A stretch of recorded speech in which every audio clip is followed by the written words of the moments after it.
of command and market economy ስላለም ማለት ነው። When we see the ownership of resources, the government owned in command economy, the privately owned in market economy, and mixed ownership in mixed economy. ያ ማለት private and public ownership prevails in mixed economy ማለት ነው። When we come to innovation level, in command economy, there is no innovation or there is low innovation. In market economy, there is high innovation, and in mixed economy, there is moderate innovation. When we see efficiency-wise, command economy is often inefficient. ብዙ ጊዜ inefficient ነው ምክንያቱም incentive የለም in market economy efficiency is highly efficient, and in mixed economy balanced efficiency አለ ማለት ነው። በሌላ ክላስ ደግሞ when we come to income distribution, in command economy income is equal and just equally distributed through subsidy. In market economy, there is an inequality, and the Gini coefficient is high, and that is depend on their wealth ማለት ነው። In mixed economy, balance inequality with welfare program.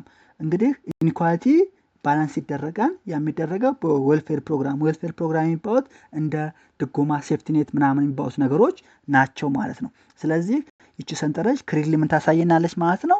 the three economic system በዲሲዥን ሜኪንግ ኦነርሺፕ ኦፍ ሪሶርስ ኢኖቬሽን ሌቨል ኤፊሺየንሲ ኤንድ ኢንካም ዲስትሪቢዩሽን በሚለው እስካሁን ስናወራ ያለነው በጣም ባጭሩ ቅልብጭ አድርጋ የምታሳየን ነች ማለት ነው።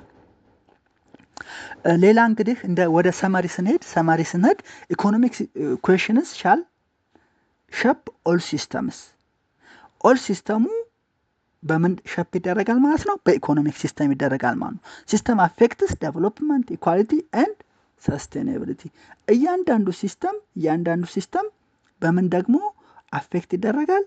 በዴቨሎፕመንት በኢኳሊቲ ሲስተም ዴቨሎፕመንትን ኢኳሊቲን እና ሰስቴናቢሊቲን አፌክት ያደርጋል ማለት ነው። እዚህ ጋር መያዝ ያለብን ነገር ምንድነው? the core for everything is system ምክንያቱም አንደኛ ሲስተም በኢኮኖሚክ ኩዌሽን ሼፕ ይደረጋል። በኢኮኖሚክ ኩዌሽን ሼፕ የተደረገው ሲስተም ደግሞ ዴቨሎፕመንትን ኢኳሊቲን ኤንድ ሰስቴናቢሊቲን አፌክት ያደርጋል ማለት ነው። ደግሞ የማንኛውም ይብዛ የሚያነስም የእያንዳንዱ ሀገር ዋናው ኤሙ ምንድነው? ዴቨሎፕመንትን ኢኳሊቲን ኤንድ ሰስቴናቢሊቲን ማምጣት ስለሆነ ኢኮኖሚክ ኩዌሽን ላይ ሲስተም ላይ መጠንቀቅ አለብን ማለት ነው። ሌላው ፋይናል ቶታችን ምንድነው? no perfect system exists ምንም አይነት ፐርፌክት የሚባል ሲስተም የለም። ነገር ግን ወደ ፐርፌክት የተጠጋ ሲስተም ይኖራል። ማንኛው ነው የሚለውን እንግዲህ ሁሉም ሀገር የራሱን የሆነ መመዘኛዎች አሉት። ከሱ መቀጠል እሱን መውሰድ ይችላል ማለት ነው። ለኛ ማንኛው ይስማማውን የሚለውን የራሳችን ጥያቄ ነው። ለራሳችን መልሰው ጎላችን ምንድነው? the goal is balance efficiency equity and sustainability መሆን አለበት ማለት ነው። understanding system helps address global challenge።